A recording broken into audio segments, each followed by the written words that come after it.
Baiklah, Assalamualaikum warahmatullahi wabarakatuh. Kami dari kelompok 7 akan mempresentasikan mengenai analisis dari decision maker dari film The Imitation Game. Dari anggota kami ada Astrid Tama Fitri, Bunga Atira Salsabila, Mas Rahma Putri, Muhammad Abiyu Muzaki, Rahmat Hidayat, Salsabila Afdal, dan saya sendiri Setia Padapa. Baiklah, pertama-tama saya akan menjelaskan dulu mengenai apa sih sinopsis dari film The Imitation Game. Jadi pada dasarnya The Imitation Game ini yaitu mengambil setting di Perang Dunia Kedua di mana Alan Turing sebagai uh, aktor decision maker yaitu direkrut menjadi pemecah kode Enigma untuk memecahkan kode Enigma Jerman untuk mengalahkan Jerman di Perang Dunia Kedua. Jadi apa sih permasalahan dari uh, film ini? Jadi kayak permasalahannya itu bagaimana Inggris itu menggunakan hasil pemecahan kode Enigma yang dipecahkan oleh tim Alan Turing sendiri untuk memenangkan perang tanpa membuat Jerman menyadari bahwa kode mereka telah dibobol. Jadi pada dasarnya masalah ini tuh antara dilema untuk memberitahu kepada semua orang atau uh, mengkeep apa sih menyimpan hasil dari enigma tersebut untuk mereka sendiri. Jadi mereka ini bertarung antara menyelamatkan nyawa sekarang atau menjaga keunggulan intelijen agar bisa memenangkan perang dunia lebih cepat. Baiklah, selanjutnya masalah kenapa harus diselesaikan akan dijelaskan kepada Marsha Rahmaputri. Marsha Rahmaputri dipersilakan. Baik, terima kasih Satria. Saya akan menjelaskan mengapa masalah ini harus diselesaikan. Tentunya karena yang pertama, hal ini menyangkut kelangsungan negara atau state survival, di mana jika Inggris salah mengambil keputusan, maka yang pertama, perang bisa berlangsung lebih lama. Yang kedua, posisi Inggris dalam sistem internasional itu akan melemah. Yang ketiga, ancaman kekalahan meningkat. Lalu dalam teori realisme, ini menyangkut survival of the state. Lalu selanjutnya ada menentukan arah foreign policy Inggris.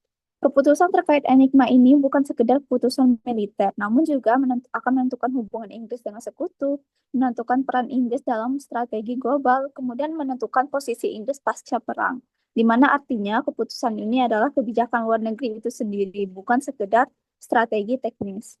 Lalu yang ketiga ada tekanan waktu dan kondisi perang, di mana serangan Jerman ini tentunya terjadi setiap hari pada saat itu. Dan ini menunda keputusan, berarti akan lebih banyaknya jumlah korban, akan lebih banyaknya kerugian ekonomi, kemudian akan melemahnya moral publik. Sekian.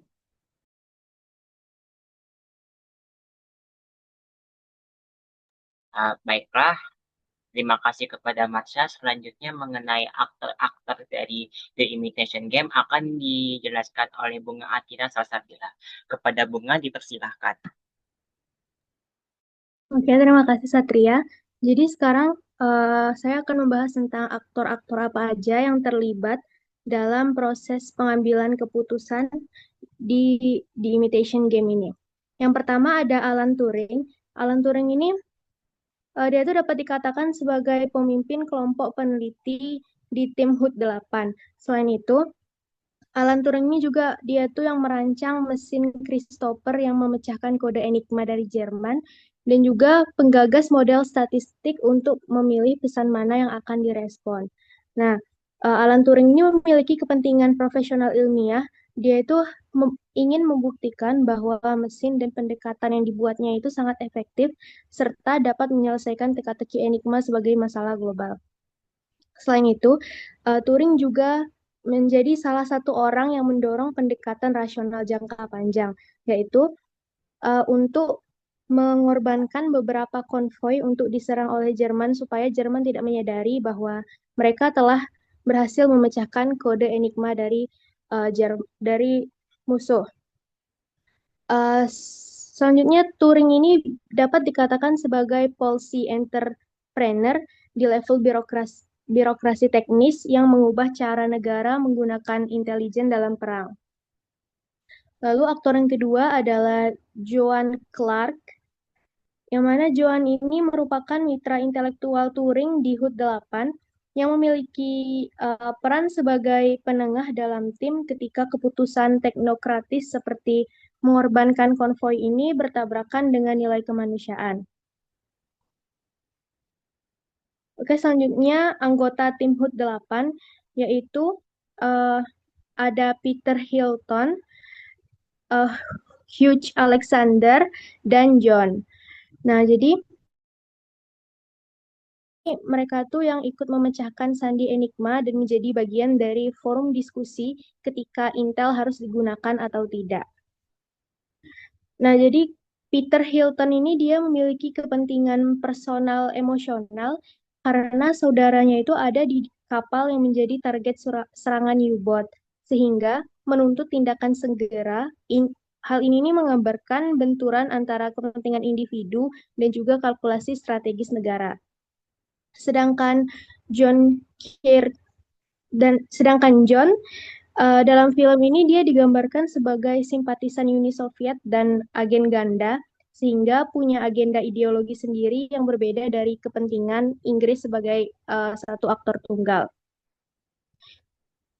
Hal ini juga menggambarkan bahwa uh, menunjukkan bahwa aktor negara itu terdapat preferensi, ideologi, dan tekanan psikologis yang beragam dalam menentukan suatu kebijakan atau keputusan. Selanjutnya ada aktor negaranya. Di sini ada Komandan Denniston dan Royal Navy sebagai militer. Jadi mereka ini mewakili kepentingan militer tradisional yang ingin hasil pemecahan kode segera dipakai untuk menenggelamkan kapal U-boat dan melindungi konvoi. Jadi seperti yang kita tahu bahwa militer tuh punya ideologi tersendiri yaitu untuk mengurangi kerugian kapal dan korban jiwa dalam jangka pendek karena militer itu yang menanggung tekanan operasional dan juga politik atas kerugian di medan perang. Selanjutnya ada Stewart Menzies, dia ini sebagai badan intelijen negara, yang mana tugasnya itu untuk menjembatani antara tim teknis intelektual Bletchley Park Hood 8 tadi dan level politik tertinggi seperti kabinet dan juga Perdana Menteri Winston Churchill. Selanjutnya, aktor selanjutnya adalah negara, yaitu Inggris melalui Perdana Menteri Winston Churchill. Di level narasi film, keputusan akhir soal pemanfaatan Enigma ini dibingkai sebagai kalkulasi yang rasional. Jadi walaupun terdengar seperti tidak mengutamakan nilai kemanusiaan, tapi Inggris mengambil keputusan model rational actors untuk mengorbankan beberapa konvoi atau nyawa demi memperpendek perang dan juga menyelamatkan jutaan orang di masa depan. Mungkin sekian dari saya, dikembalikan kepada moderator. Baiklah, terima kasih kepada Bunga. Selanjutnya mengenai alternatif pilihan dari film ini akan dijelaskan kepada Abiu. Kepada Abiu, dipersilahkan. Baik, sebelumnya terima kasih kepada Satria. Saya akan menjelaskan pilihan alternatif yang diambil oleh Alan Turing. Yang pertama, dia memilih menyembunyikan bahwa dia dan timnya telah memecahkan kode Enigma dengan tujuan jangka panjang dan menyelamatkan lebih banyak nyawa. Sebenarnya dia bisa saja menggunakan kode Enigma untuk menyelamatkan beberapa nyawa. Tetapi itu berdampak karena Jerman akan lebih cepat sadar bahwa kode yang mereka buat telah terungkap dan Jerman bisa mengatur ulang kode mereka dan Alan Turing dan Inggris dirugikan kalau ini terjadi. Baik, selanjutnya kepada Astrid, silakan. Oke. Jadi ada alternatif kedua yang kami pilih, alternatif kedua ini tidak membela diri saat ditangkap karena orientasi seksual. Nah, jadi Turing ini tidak membela diri di pengadilan dan tidak melakukan perlawanan terhadap hukum yang didiskriminatif. Ia menerima tuduhan yang diserahkan kepadanya dan memilih untuk patuh saja pada sistem hukum yang berlaku, meskipun hukum tersebut jelas melanggar hak asasi manusia dan tidak mempertimbangkan kontribusi besarnya bagi negara. Selanjutnya dampaknya. Jadi dampak yang pada alternatif itu Alan Turing itu dia dipaksa menjalani hukuman kebiri kimia yang merusak kesehatan fisik dan mentalnya. Terus yang kedua kesehatan fisik dan mentalnya juga hancur. Yang ketiga menyebabkan tekanan psikologis yang berat. Hukuman tersebut tuh juga mengakhiri karir ilmiahnya secara perlahan karena ia kehilangan akses, kepercayaan institusi, dan kesempatan untuk melanjutkan riset. Sementara stigma sosial itu membuatnya terisolasi dan diperlakukan tidak adil oleh masyarakat. Terus dan akhirnya tuh hal itu membawa Turing kepada akhir hidup yang lumayan tragis.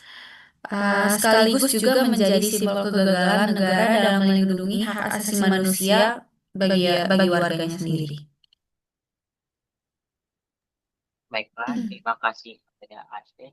Kemudian alternatif yang dipilih akan dijelaskan oleh Salsabila. Kepada Salsabila dipersilahkan. Baik, saya akan menjelaskan mengenai pilihan alternatif yang dipilihnya. Pilihan yang diambil dalam film ini adalah tetap memecahkan enigma, tetapi tidak menggunakan semua informasi yang mereka dapatkan secara langsung. Dalam artian, mereka itu tahu rencana serangan dari Jerman, tapi tidak selalu mencegahnya. Mereka hanya bertindak pada beberapa kasus tertentu saja. Tujuannya itu agar Jerman itu tidak curiga bahwa enigma itu sudah berhasil dipecahkan. Kenapa pilihan ini dipilih? Itu ada beberapa pertimbangan. Yang pertama itu jika semua serangannya langsung dicegah, Jerman itu akan curiga.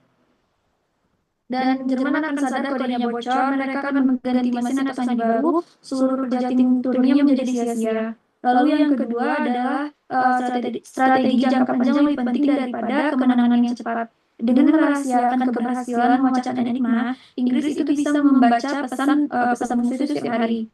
Dan strategi militer juga bisa disusun secara sistematis. Lalu juga pertimbangannya itu karena berdasarkan perhitungan statistik, bukan emosi. Baiklah, terima kasih kepada Salsabila.